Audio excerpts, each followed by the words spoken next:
एका दुर्दैवी अपघातात दिलीप राणेच्या हाताला जबरदस्त मार बसला. मनगटाचं हाड मोडलं. प्लास्टर घालून त्याचा हात गळ्यात पडला. दिलीप राणे म्हापसा बस स्टँडवर मोटरसायकलने भाडी मारायचा. अलीकडे वाहनांचा सुळसुळाट झाल्याने आवक मंदावली होती. त्याच्या 4 ओळखी असल्याने काही माणसं त्याला थांबायची, काही ठराविक भाडी त्याला मिळायची. त्यावर तो जेमतेम घर सांभाळायचा. पण या अपघातानं सारंच होत्याचं नव्हतं झालं. त्याचा मुलगा प्रदीप हल्लीच 10वी पास झाला होता. शिक्षणात त्याची विशेष प्रगती नव्हतीच.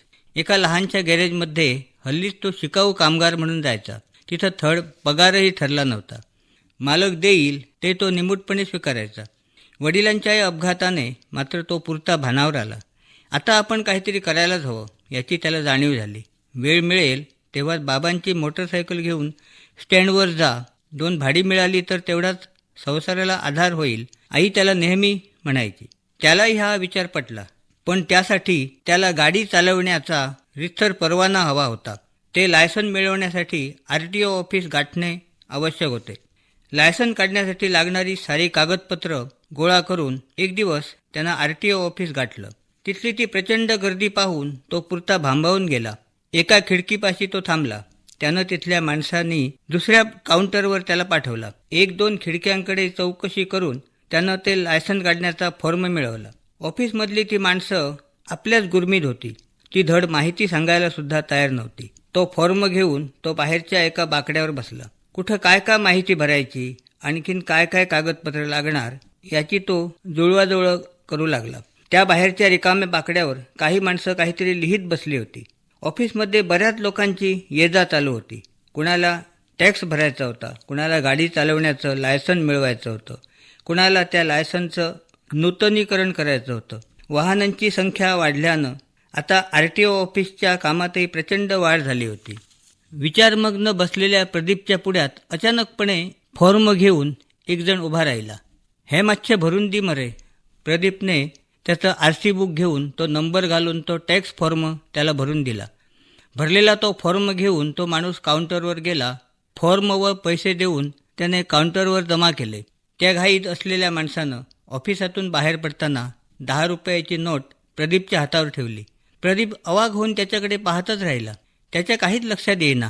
पैसे नकोत असं प्रदीपनं म्हटलं, पण तो केव्हाच पसार झाला होता. प्रदीप काही वेळ विचारमग्न झाला. 2 ओळी लिहिल्याबद्दल तो माणूस मला सहजपणे 10 रुपये देऊन गेला. मग आपण असंच काम का करू नये? करून बघायला काय हरकत आहे? त्यानं मनाशी ठरवूनच टाकलं.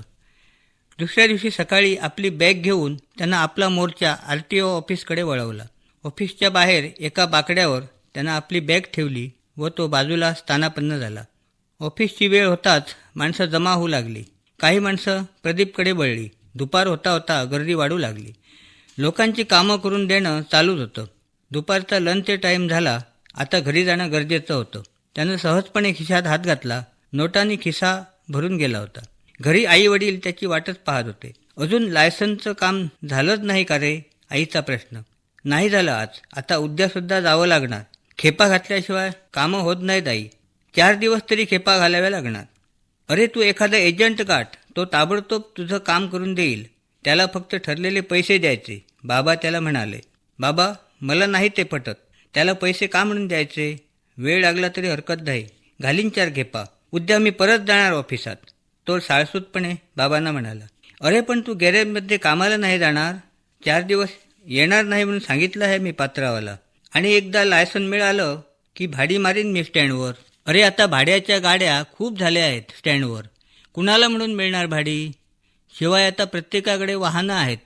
हे भाड्याचं काही खरं नाही. शक्यतो नोकरी सोडू नकोस ती गॅरेजमधली. तेवढा अनुभव तरी मिळतो ना आपल्याला. बाबा ते बघतो मी काय ते. तुम्ही रेस्ट घ्या चांगली. बॅग खाकोटीला मारून प्रदीपनं RTO ऑफिसची वाट धरली. रोजच्याप्रमाणे आजही त्याचा चांगला धंदा झाला. 2 दिवस असेच निघून गेले. घराकडे काही ना काही सांगून तो RTOची वाट धरायचा. एक दिवस अचानकपणे वेगळंच संकट त्याच्यासमोर उभं राहिलं. ऑफिसच्या दारातच 2 माणसांनी त्याला अडवला. ते रोजचे जुने एजंट होते. आमच्या पोटार येलो मरे तू. आधी घरात चल. तलोग लाग. आता आली पंचायत. प्रदीप विचारत पडला. काहीतरी करणं आता क्रमप्राप्त होतं. केविलवाणा चेहरा करून तो त्या म्होरक्याला म्हणाला, वैता घरा, काय करतलो, म्हजे नशीबच पाडे, मागच्या ऐकून तरी घ्यात मजे. डोळ्यात अश्रू आणून त्याने सांगायला सुरुवात केली, भाई, माझो बापू पायलट, स्टँडर भाडी मारी, त्याका ॲक्सिडेंट झालो, जाग्यार पडला हातपाय मोडून, घर चलवपी कोण ना. त्यांचं बोलणं ऐकून त्यांची आक्रमकता कमी झालेली प्रदीपला जाणवली. शिरवीस बघीत असा मी, ते म्हणसर हांगा बसता मरे भाई 8 दिस, हांगा तसे बसोंक मेळाना, भितूर साहेबाक थारोवचो पडटा, तू बसतलोच जाल्यार आमकां हप्तो दिवचो पडटलो, दिसाक 150 रुपये, दितलो, दिता तुमकां पैसे, असं म्हणून त्याने त्या एजंटांची अनुमती मिळवली. आता काही झालं तरी ही संधी सोडायची नाही असं प्रदीपने ठरवूनच टाकलं. त्यानं हळूहळू ऑफिसातल्या ऑफिसरांच्या ओळखी वाढवायला सुरुवात केली. पावसाच्या दिवसात रानातल्या अळम्यांच्या कळ्या ऑफिसरांना पोचवायच्या. काजूच्या दिवसात घरी भाजलेल्या काजूंचे गर ऑफिसात पोचवायचा. ऑफिसरांचे वाढदिवस शोधून तिथेही पार्ट्यांना हजेरी लावायच्या. प्रदीपच्या ओळखी वाढत गेल्या. जुन्या एजंटांचा विरोध तर केव्हाच मावळला. काही दिवसांनी RTO ऑफिसच्या समोर पानपट्टीचा एक गाडा त्यानं उभारला. आता तो गाडा म्हणजे जणू प्रदीपचं RTO ऑफिसच झालं होतं. लोक तिथं येऊन त्याच्याकडे कागदपत्र देऊन जायचे. ही गोष्ट त्याने घरात कधीच सांगितली नव्हती. आपल्याला RTO ऑफिसात नोकरी मिळाली आहे असंच त्यानं घरात सांगितलं होतं. त्याची आई खूप आनंदात होती. आपल्या मुलाला नोकरी मिळाल्याची बातमी तिनं 4 घरात सांगून टाकली. आपला मुलगा मार्गी लागला, पैसा मिळवतो, तो कुठं नोकरी करतो याची माहिती काढण्याची आईवडिलांना गरज नव्हती. या धंद्यात प्रदीपला भरपूर पैसा मिळत होता. लोकांना थांबायला वेळ नसतो, त्यांना फक्त शॉर्टकट हवा असतो. एखादी नियमबाह्य गोष्टसुद्धा त्यांना नियमात बसवायची असते. त्यासाठी वाटेल ती किंमत मोजण्यास तयार होतात. नव्या कोऱ्या शोरूमच्या मालकांकडे त्यानं संधान बांधलं. लोकांना बिनाविलंब नवी कोरी गाडी हवी असते, तिची कागदपत्र हवी असतात. कुणाला एखादा विशिष्ट नंबर हवा असतो. त्यांना रांगेत ताटकळत राहायला वेळ नसतो. त्यासाठी ते किंमत मोजायला तयार असतात. यातूनच ही एजंट व्यवस्था निर्माण झाली. राजवटी बदलतात, भ्रष्टाचार उखडून टाकण्याच्या घोषणा होतात. तसे थोडे प्रयत्न होतातही, पण ते कमीच पडतात. ऑफिसच्या कोपऱ्यात CCTV कॅमेरे बसवलेले असतात, पण ते देखावेच ठरतात. शेवटी नोकरशाही तीच असते, ती बदलत नाही. तोपर्यंत प्रदीपच्या धंद्याला भीती नव्हती. त्याचा धंदा अव्याहतपणे चालू होता. 7-8 वर्षात प्रदीपच्या जुनाट घराच्या जागी देखणा बंगला उभा राहिला. स्थिरस्थावर झाल्यावर त्यानं आपल्या हाताखाली 2 माणसं ठेवली. आता त्याचं लग्न ठरलं होतं. पत्रिका छापून तयार झाल्या होत्या. आपल्या लग्नाची निमंत्रण पत्रिका घेऊन प्रदीप बनसोडे सरांकडे चालला होता. अजूनही त्याला आपल्या शिक्षकांची आठवण होती. लग्नाचं पहिलं निमंत्रण त्याचे आवडते शिक्षक बनसोडेंना द्यायला तो चालला होता. त्याच्या हिरव्या प्लेटची महागडी इलेक्ट्रिक कार बनसोडे सरांच्या घरासमोर उभी राहिली. बनसोडे सरांनी त्याचं स्वागत केलं.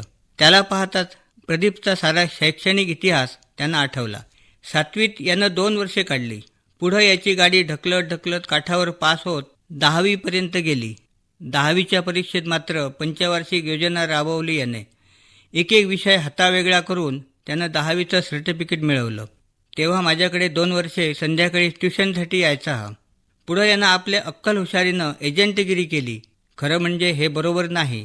हे थांबणार कधी, कसं थांबणार आणि कोण थांबवणार याचं उत्तर सरांकडे नव्हतं.